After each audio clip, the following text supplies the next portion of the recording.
talking about how your customers' problems are a key enabler to your company's innovation strategy. And so a lot of this, what we're going to be talking about today, is rooted in design thinking. And design thinking is just one method that you can use, of course, to arrive at interesting ideas and problems. But it's a lot about empathy, right? It's a lot about understanding who you're building something for. So today, if I could have you guys walk away with 3 things. One would be how to leverage empathy for people. It's a really important skill to have. It's very hard to do, but it's really worthwhile. The second part is how to think about problems, maybe a little bit differently. We all think about problems. Sometimes problems are really symptoms of bigger problems. It's not always clear, and obviously big organizations are complex in nature. And so how can we think about them in sort of different ways? And then the last part is how to design experiments. And we'll actually make one today.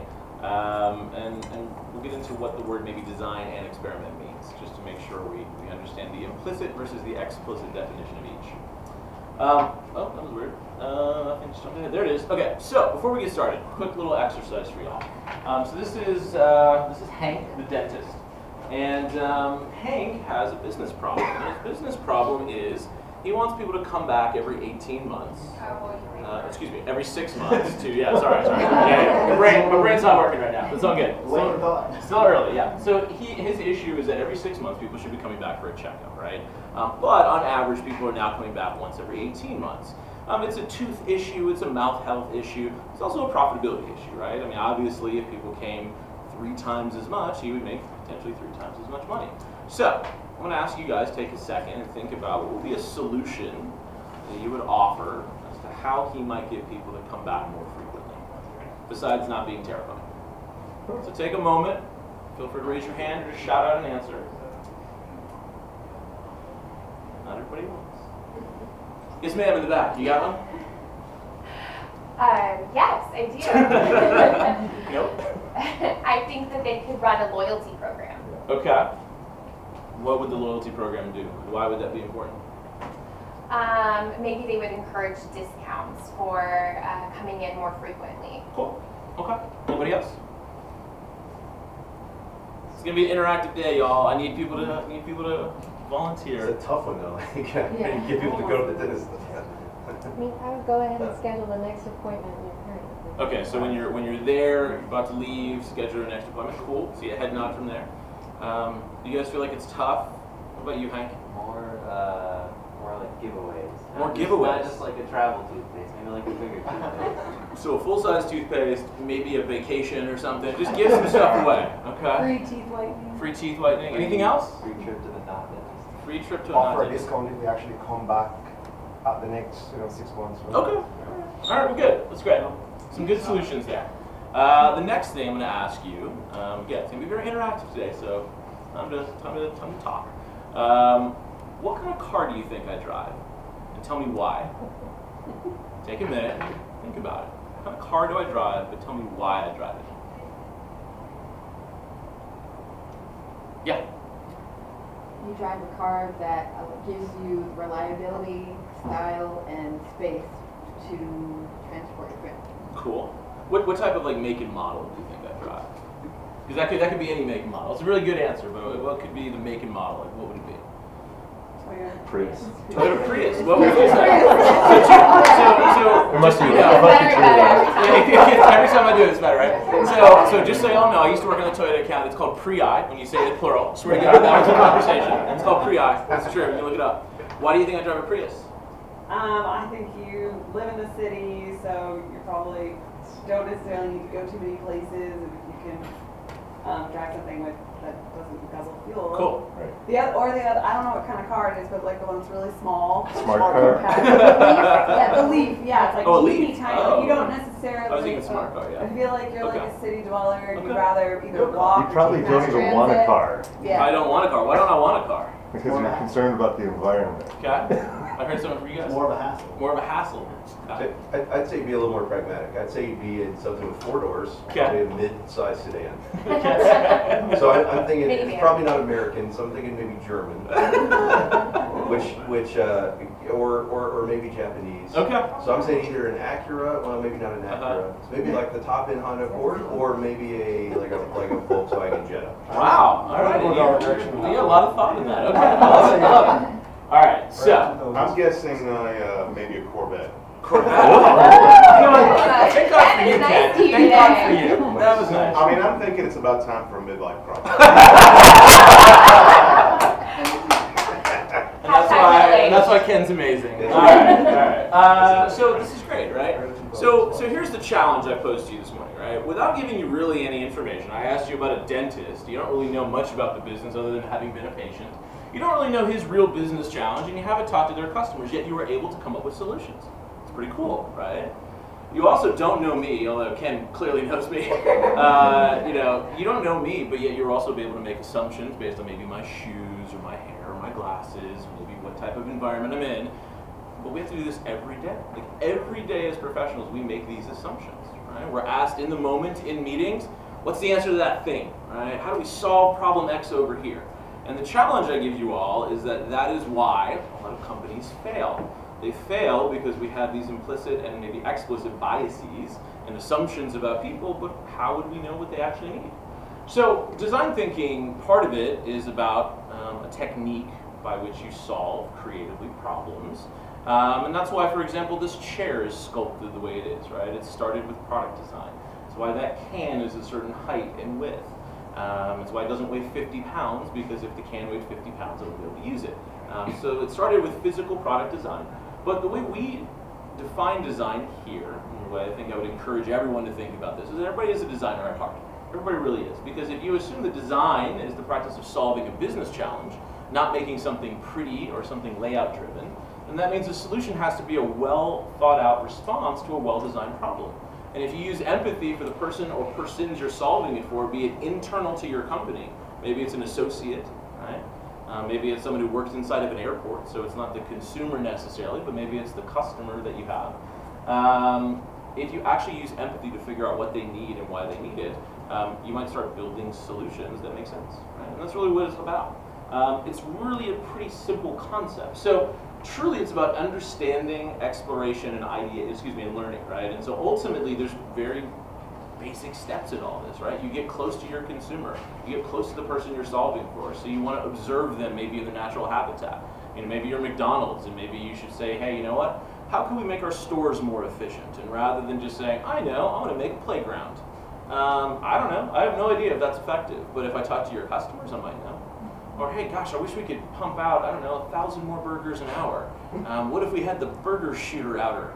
And it's like, I don't know if that's going to work. Maybe we should talk to some employees and find out, is it really a problem? So those are the things when it comes to empathy that are really important. The second part is really defining it, right? So how do you define problems? We'll talk more about that today, but problems aren't just I feel it and I see it. There has to be something that makes it important, right? Maybe in a company like McDonald's, scale is important, right? If I solve a problem at one location, that doesn't really have a lot of value. If I solve a problem at 100,000 locations, wow, the impact could be massive for $1 billion company. Maybe capability or feasibility in terms of why it can be done or why it can't be is an important part of defining a problem. Or maybe simply the problem isn't something you need to solve. A lot of the work that we try to do is trying to help people figure out why are problems big, why are they important, and how are they more important than other problems, because problems just feel important, and they aren't always are. And so then, if you actually have a well-defined problem, you can ideate against that. You can put some constraints. A lot of people think that process and constraints limit creativity, but it's the opposite. If I asked everybody in the room to write a book, and that's all I gave you, not a lot to go on, right? If I actually said, hey, I want you to write a book about a child who lives in New York and loves a good quarter pounder with cheese, something starts to kind of form in your mind. Maybe he only likes to walk and never uses the subway. I've just put a little bit of constraints on it, and all of a sudden you can start to see things a little clearer. So imagine if you applied that to problems that you actually knew really well. And then finally about prototyping and testing. I mean, really, our method, and as a design thinker, the method is what's the least amount I can build in the shortest amount of time to prove that my hypothesis is correct. If the problem's really big, and we have an idea of who it affects, can I just spend a couple of hours, or maybe a day, building a prototype and put it in front of someone to get both a qualitative and a quantitative response? From a user experience perspective, you only need about 5 or 6 people to actually go through an experience to validate that it worked. But obviously you can see how people were affected by it. You can see if it upset them. You can see if it frustrated them. You can design prototypes intentionally designed to frustrate people because you want to see maybe where that breaking point is. So if you use a method like this and you're open to the concept of learning quickly, and maybe we get rid of the term fail fast. It's too negative. I like it's learning quickly. That's really what you're doing. That is a great way to get to this. So in large corporations, the thing that I think is the most impactful is this very simple graph of knowledge over time. And the concept is that there's no such thing as negative knowledge, right? We all start at a similar baseline of knowledge, and every time you test something, your knowledge goes up. It might be a little test and it takes an hour, and your knowledge goes up. The challenge is that in most big organizations, risk is prioritized above people, process, consumers, customers. Like, risk is this big thing, right? And where I get hung up on it is that the opportunity cost of waiting 18 months before you can put something into someone's hands is terrifying, right? If you look at what's happened in the last 12 months, there's a possibility, even in the last 3 weeks, that Facebook could change how they share data. If I'm a marketer and I've been using the Facebook platform, I should be a little scared about what could happen, right? Now, obviously, there's some bigger worldwide implications. But as a marketer, I might say, well, is it a viable platform for me, right? I've put all my time and energy into this particular thing. I don't know, we built out an entire SaaS product that uses Facebook, and we invested 6 months into building it, and all of a sudden it's going to change.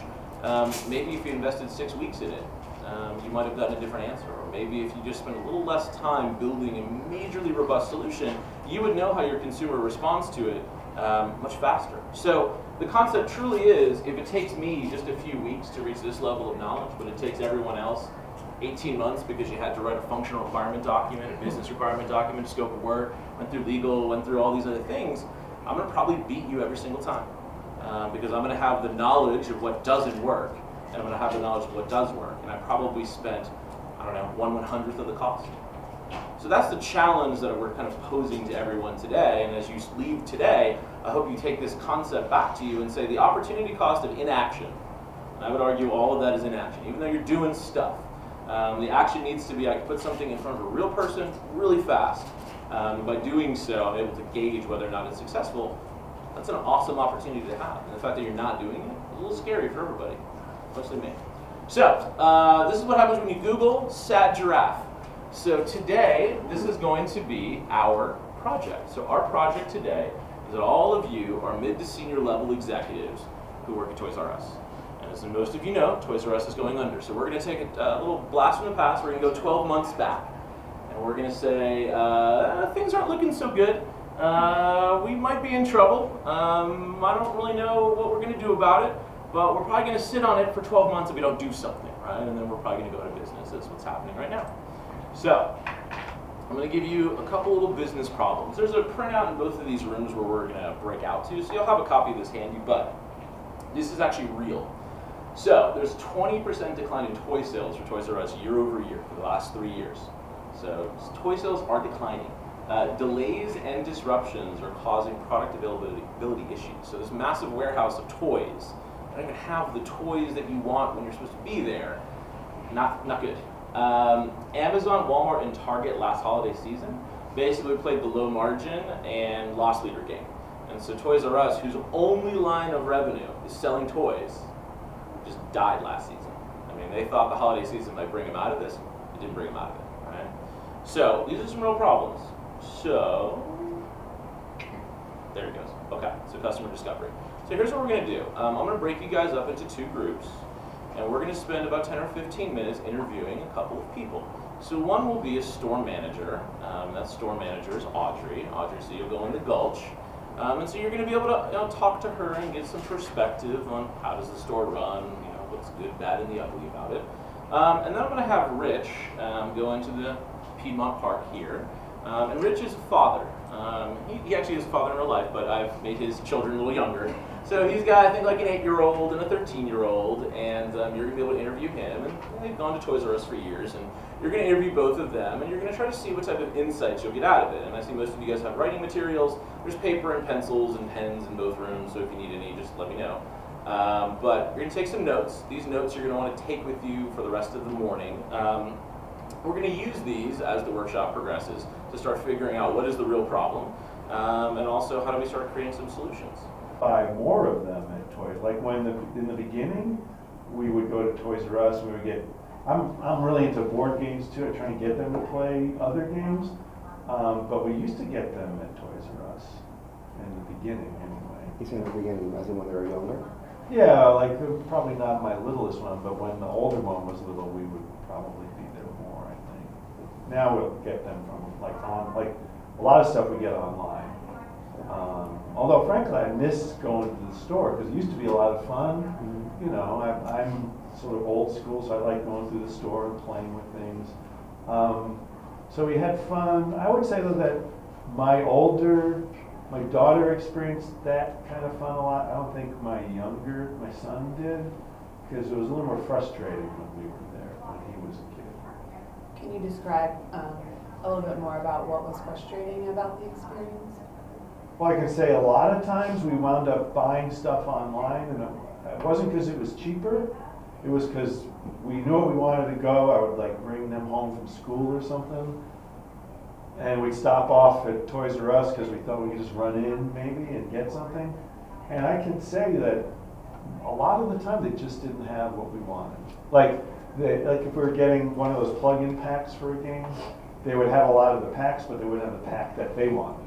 You know, they were out of inventory.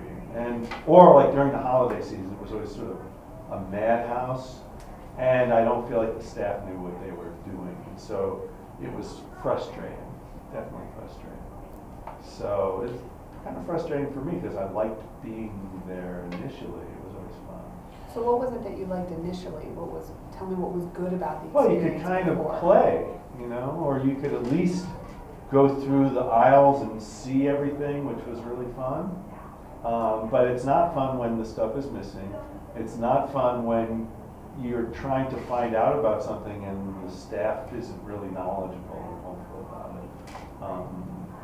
it. And I found like they had a separate area for all the electronics, and it was kind of gated, you know, because I think they're afraid of people stealing things.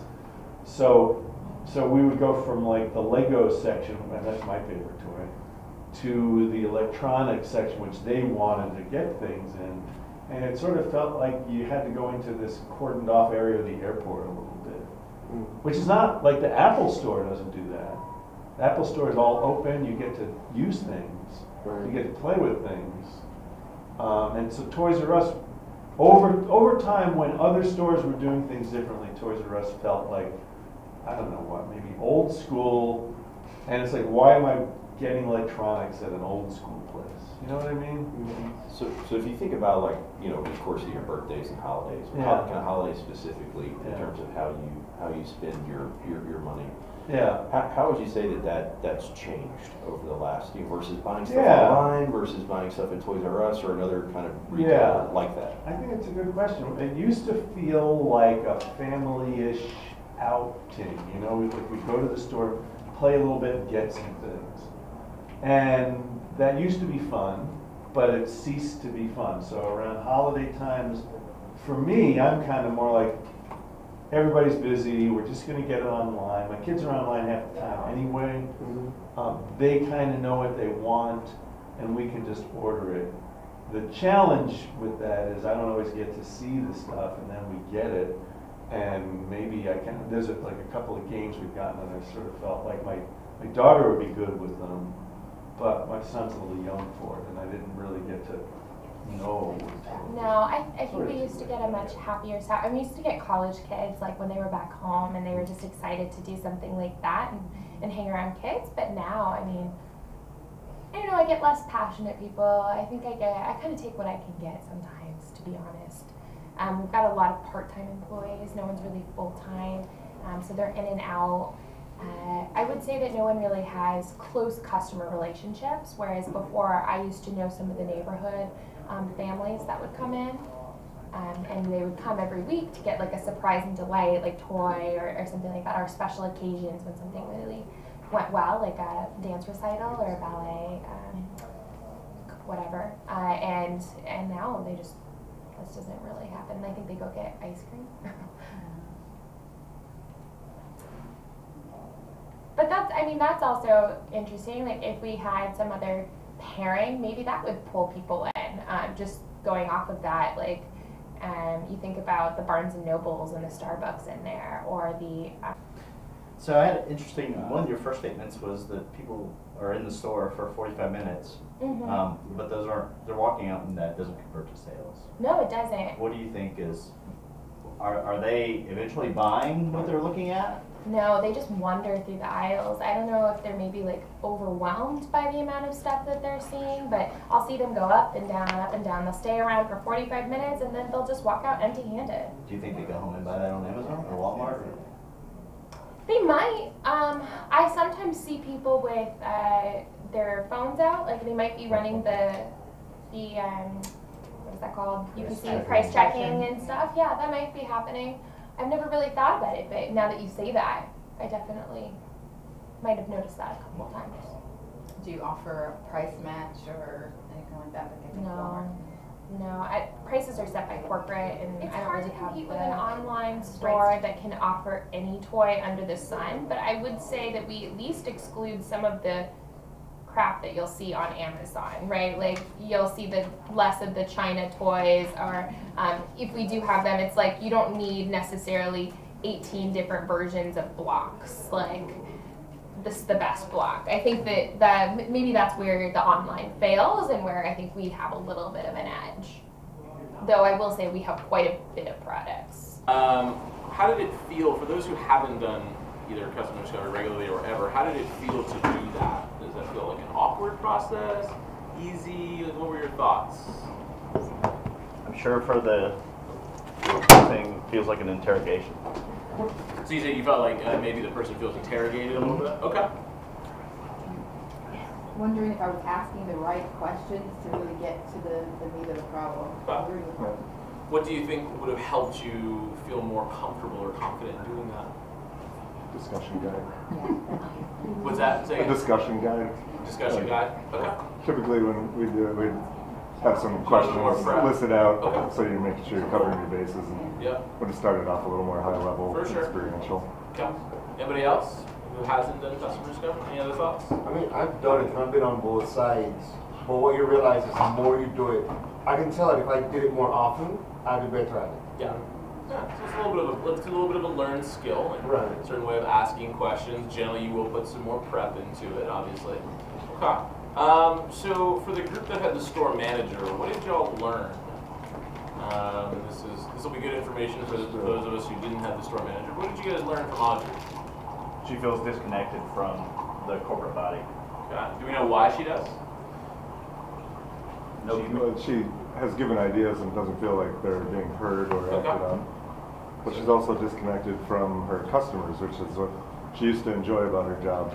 And why is she disconnected from her customers now? Because they are not as thrilled to be in the store. She was mentioning about the environment within the store. It doesn't seem to be quite as appealing anymore, and definitely not fun. What else do we learn from the manager side of the table?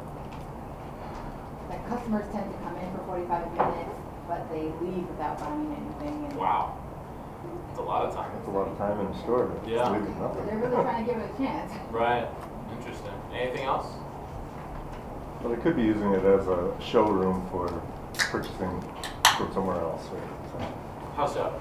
Well, just by walking the aisles to get a hands-on feel for the toys, and then finding them for the cheapest price online and ordering them. Oh, I see. Okay. Interesting. How about the group from the dad group? You guys talked to Rich. What did you learn about Rich? He was looking for more of an interactive experience. He liked going places where they could feel and touch things and kind of be occupied. It was more of an entertainment experience. But and then he talked about the Apple Store where he could go play with things, his kids could go play with things, and they were all kind of occupied. Cool. What else? I got the feeling that Rich and his kids have two very different perspectives on a retail experience. Yeah. So for Rich, he talked a lot about I used to really like going, and I kind of like the nostalgia of being able to go to a place and experience it. So my kids don't really care. Like they want to get the toy or the product or the game or whatever the thing is, and then just kind of move on. So it felt to me like underneath some of it, there's really two different, almost generational experiences there. So maybe doing some customer discovery with kids could be an important part of the puzzle, right? So maybe the child has a different perspective than the parent, but the parent has the buying power, right? So maybe there's a little bit more research to be done there. What else did you guys learn from Rich? Toys R Us like lost its fun a little bit because it got heightened security. All of the fun stuff was in the cage over here. You know, so it was just not as much of a fun experience. Yeah, somehow Apple could have dozens of iPads and iMacs out. They got to cage up that Nintendo 64. Right. You can't get it. Yeah. What else do you guys learn? He talked a lot about how he wanted his kids to have some independence and some autonomy to sort of play or make decisions or make their own buying decisions. But it's kind of like that's what he kind of wanted for his kids, with a little bit of obviously regulation and being in touch. But he wanted experiences that fostered play, discovery, and independence for his kids.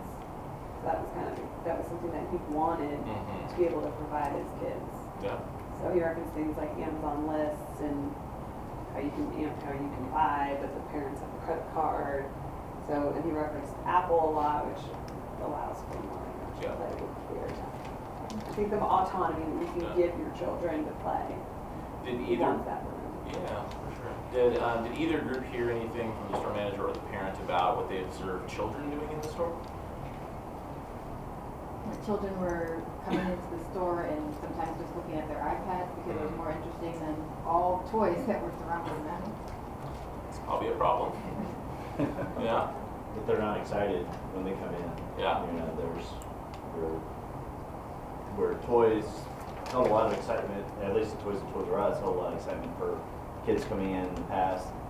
It's more like an adult shopping experience for a kid. Yeah, Rich described his older child, his daughter, being bored, essentially. So you know the younger one might have been able to find something interesting in the store, but his daughter was essentially bored in there, so. Interesting. Okay. Any other big insights? One thing that I kind of picked up was we talked about Apple, we talked about Amazon, probably Amazon more than anything else. And it seemed like a lot of the experiences, like we mentioned having a wish list, parental control over purchasing, that a lot of those experiences that you get are kind of a benefit of hands-on retail.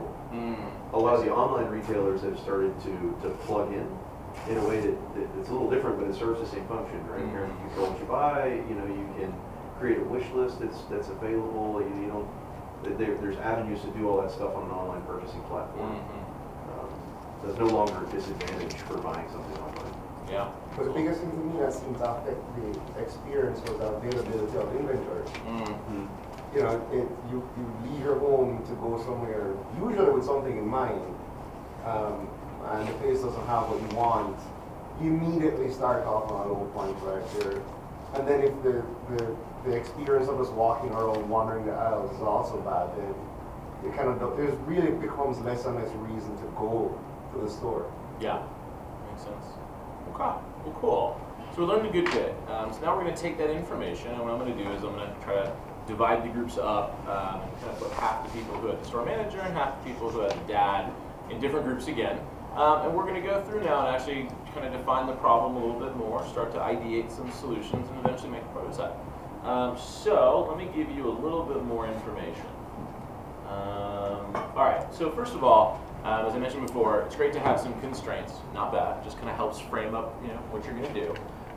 So when I mentioned this before, concept must have scalability in mind. So whatever your solutions you eventually get to, just make sure that something's scalable. Again, we don't want to solve something for one Toys R Us. We want to solve it for maybe all of them. The second one is that the pilot. So I want you to think a little further ahead. So the pilot has to be live in 30 days. So again, I'll make the difference or the nuance that today we're going to build a prototype. It's going to be very lightweight, very, very tiny. But coming out of that, if your solution was we have to build a skyscraper Toys R Us, it's probably not going to be live in 30 days, unfortunately. There's a lot of modular building these days, but I don't think we can do a skyscraper that fast. So just think about that when you're thinking about what solution could be worth testing and why. And then, you know, a couple of their brand values, which I think were important to throw in there, are imagination and fun.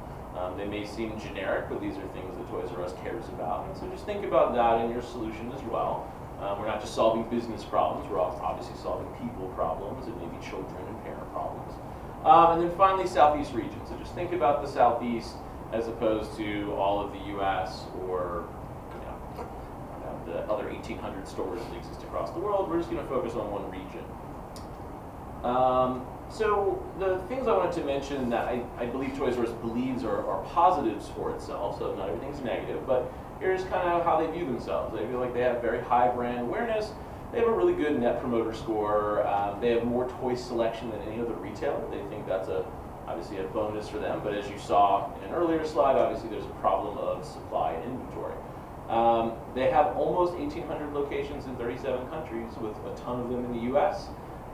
So they think that's an advantage at the moment.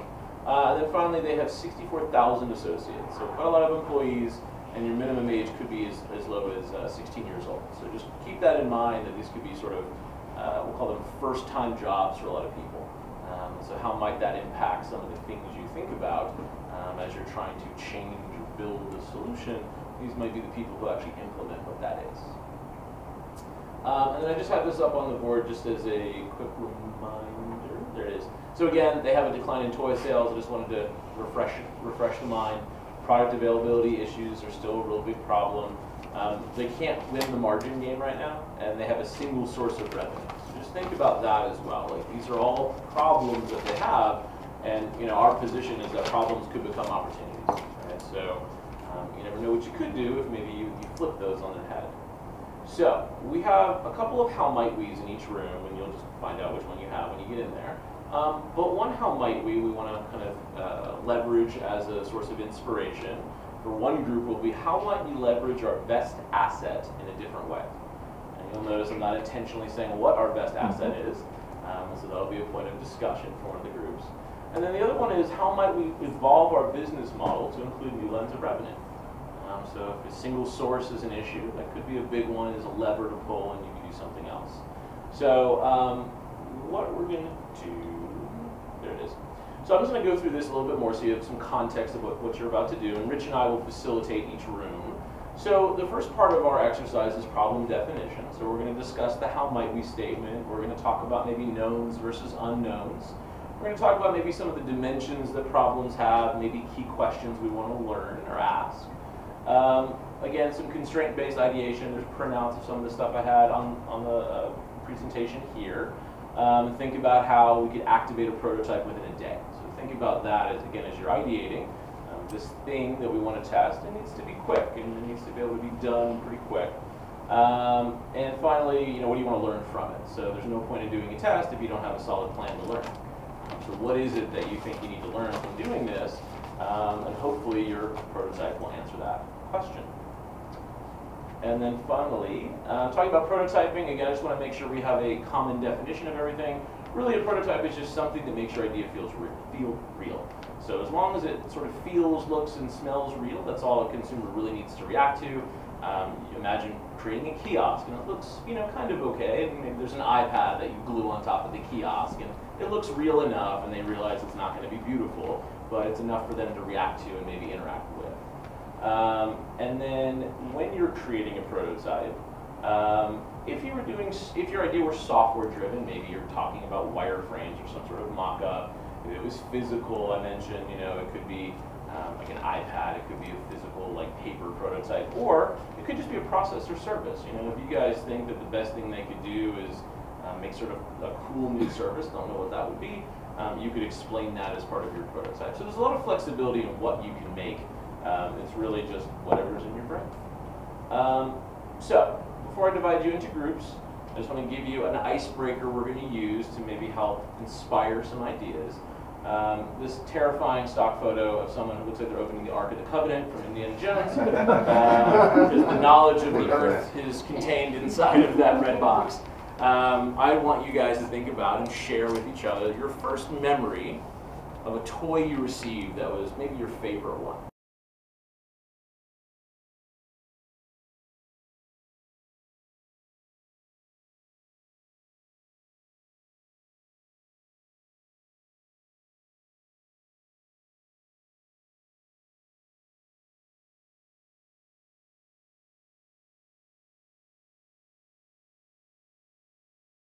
What else? I'll jump in just to add some of the thinking, was how to take that laboratory experience and monetizing it by basically charging the vendors to get the data. So instead of just using focus groups and maybe testing toys out in the market, this giant experience where everybody plays together would drive more data for toy manufacturers, where they would actually pay for that on an ongoing basis. Yeah, so that was our new line of revenue, was to charge the vendors. It was a very challenging question, definitely. Yeah. So, So with that, we had to figure out, obviously we have two groups that we're inviting to this. The parents that we want to target, but then also making sure our vendors feel like this is an exclusive thing that not everybody's going to be at, so they want to jump on it sooner than later. And so what we're doing is we create an invite. Yes, thank you. So we're creating an invite, it's very beautiful, for where we'll target the parents, whether that's online, paid advertising, because we want to test, we want to figure out if they start getting targeted for this information, this new Toys R Us lab experience, would they sign up for it? Would they be interested in it? Would they want to learn more about it? And would they even come to attend the event? And then as far as the vendors go, we would leverage the Toys R Us database with their relationships to get them into this event. So once we get them through the invite process and they check it out and they sign up for it at their local area, they would then come to the in-store experience. What's unique about the in-store is we're doing it as two tracks. There's going to be a track when the kid comes to the store, they get an experience, but when the adults come, they're also going to be on an experience. So when you come in with your kid, you would essentially interact with the kiosk. You would check in your kid. We had this idea of like Disney World has like the magic bands so that the kids can do stuff. We would do this, but not for the prototype stage. We want to do this as like a Dave & Buster's card. So they come in, the parents can load on money onto that card essentially, but that's also the card that they have to check in, so the kid is there, they use that to check out, so you're not losing your kid. They go through a track of where they go to this lab experience where it's table set up with a toy expert that has all these new products from the vendors, toys of the future, that they can then just play with and interact with and give feedback on. Smiley face, frowny face, they like it, they don't like it. All of this is being tracked on how they're interacting with that product, what they're saying about it, how are we going to report back to the vendors, everything we're hearing live from these kids that are interacting with these products. Once they do that, they continue from there. Hopefully the kids are going to like some of these things, they're going to see other products, they would then be able to shop and buy. With that, they get to do the checkout experience. They have their own card, they have their own payment method, they don't have to go back to their parent, they can buy the toy themselves and check out. When the parent gets in, they're able to go to the rest of the store experience for the shopping that they need, look at all the merchandising, explore products, and then buy for what they're wanting to get for their kids on their own checkout train. And then the vendors are here, obviously bringing their products to this, but they're also watching how these kids are interacting, what's going on, what are they saying, and then at the end of this, they're going to get an entire, KPIs, analytics package to show what was learned and how that can essentially affect the products that are going to potentially come to market. And we have a whole back end of that of how we're going to be like a toy expert. Hey guys, I'm Andrew. The idea with the toy kiosks is you have a way to sort of interact and record your experience, right? So the big issue here is we paint ourselves as the experts, right? So if we're going to paint ourselves as the experts, we got to have ways to gather data about this new service, this new lab. So parents and kids, as they kind of iterate through this toy lab, right, have an opportunity to provide feedback. Is it good? Is it bad? Do I like it? What do I not like? Is this the best thing I've ever seen, or is it just okay, kind of good, right? So trying to find a way to quantify the interaction and record the interaction. So there's an online presence that we mentioned around like how do we create ourselves stand ourselves up as the experts in toys. So this is our kind of information about our kids' lab. What do you do? What do you see? What can parents expect, right? So this is once you've been invited, here's the detail, right? So parents have some degree of comfort that there's a structure around this. And then also, what do you get for doing it, right? Do you get a discount? Do you get early access? Do you get customized stuff? So there's got to be an incentive beyond just the fun experience for your kid. And so then we actually have our expert platform, which allows parents to learn more about the toys that are being developed and the toys of the future and the things that are on the market today. And we kind of modeled this after what we think is like the Sleepopolis type structure. I don't know if you guys are familiar with that, the online mattress reviews and that multi-million-dollar industry that sprung up from like 3 guys in New York just making websites. So the idea is similar: source expert reviews with creative scoring and consistent scoring across a very wide product base, create an expert profile. So you do that via the webpage. And then you connect all that stuff on this handy-dandy architectural diagram that connects essentially the lab you collect via your data, right? The lab or the information the data you connect via your lab, the data you connect to via your portal, right? Via your expert portal. And then all of your sort of regular sales and POS that you already have as Toys R Us, right? You already have a leading source of data or source of truth. And then you take all that stuff and you sell that insight, right, back out to toy manufacturers that are taking part on the front end, right, and collecting at least some data, but they don't have the end-to-end data package of what it means to build new toys and monetize that kind of massive amount of data. So you sell that in a subscriptive model and you build a new line of revenue. How'd we do? Yeah. I blacked out. So it's my favorite line. I'll just throw an add. Thank you. And I'll throw an add-on to that sounds like really big stuff to do in one day. But our intent is really to mock most of it up, so that it feels like what that experience would be, but do the one-day experience for everybody to gauge whether or not people actually care, whether or not there's enough interest that we think it's monetizable, so that a pilot might be rolled out where potentially we do the real thing at some low enough level to get the real insight and see what the monetizing is. First of all, we're the premier toy brand in the world. We should be the Disney World of toys. Experience-based retail. That's where the future's at, and that's how we're going to save this company. So we want to be I actually meant to change it to Disney World because that's what you guys said. But we love it. We love it. And so here's the idea. We'll talk about our one-day prototype.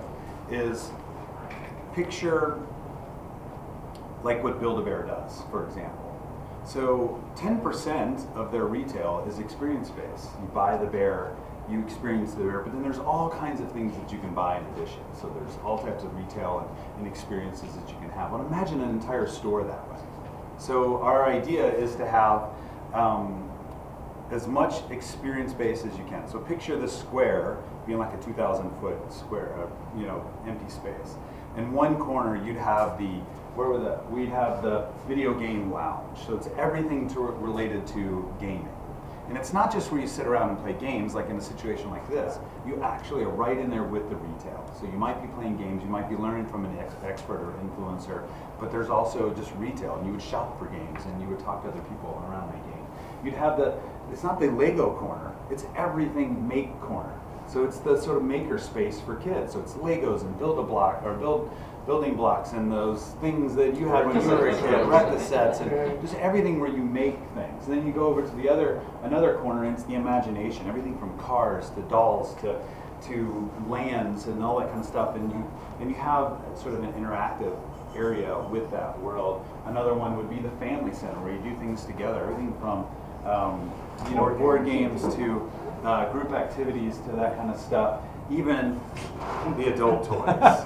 Okay, but so right in the center, you have what you might think a lazy example might be a cafe. No, not ours. We're the Disneyland of toys. We're not just going to throw a cafe where you can have a cup of coffee while you watch your kids play.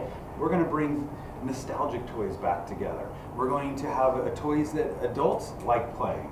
There's Cards Against Humanity sitting right there, and it's not that you sit at a coffee shop and then there's Cards Against Humanity on the table. It's that you are sort of sitting inside of a retail experience. It's what companies are doing now, sort of merging experience and retail together. And so that's what our idea is. And the thought is, and by the way, I forgot, our 5th corner, because every box has 5 corners. Our 5th corner is the Toy of the Future corner. So it's this area where toys they don't exist yet, but you've got companies that you partner with. And you take your entire idea, and it is part of the experience. I wondered why the door between the offices kept opening. No, I'm telling you, your idea fits right in this thing. So it's not just see, it's help invent, help us learn, help us create the toys and the play of the future as part of this experience, and it's tied with technology and learning and partners and all this kind of stuff. And it's all brought together. What we need to do is, first of all, we want to build a concept video. So in one day, a landing page essentially says, okay, we're going to have this experience. We're going to build this thing sort of in pop-up store fashion. It's going to open up in 29 days. So we got to get this thing done in a month. So it's going to open up in 29 days, and we're going to bring a couple thousand people to this landing page and see if they'll sign up for it. Our goal is to get 200-300 people to sign up to come to this experience, and we're going to build it out. So our first prototype is the landing page and the video, and then in 29 days, we think we can actually build the experience. Yeah, so generally this process is many days long. It starts generally with a 4 or 5 day process. You spend a full day on doing this with problems, like just a full day immersing yourself in the journey of what people go through, who is involved to make this happen. Obviously store employees and parents and children, and there's a lot of elements to who make all of this possible. So we spend a ton of time there, and then we hone in on one part of that journey to really focus in on. But we look at it in the sense of, if you didn't fix that part of the journey, does the rest of it just fall apart? So we try to prioritize problems in that way, where it's like such a massive unknown, if we don't fix it, we can't really move forward with anything else.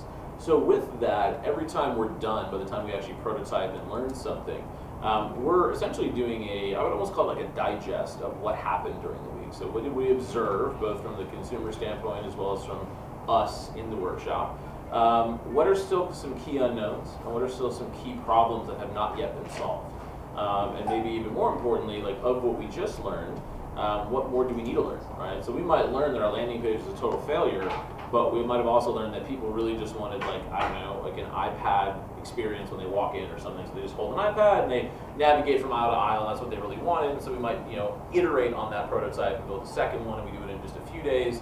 So we try to really digest each day and kind of record it in a way that we can start planning out our next few design sprints, so that we have a running backlog of like, hey, we have 15 things we still don't know, and we're increasing confidence here, or we're pretty still lost over here. So it's kind of a very manual process, for lack of a better word, but we're constantly looking back at that to figure out what do we still not know, because that's I mean, all sorts of great ideas come in here in the form of solution and problem, and we just have to keep track of that and keep trying to prioritize.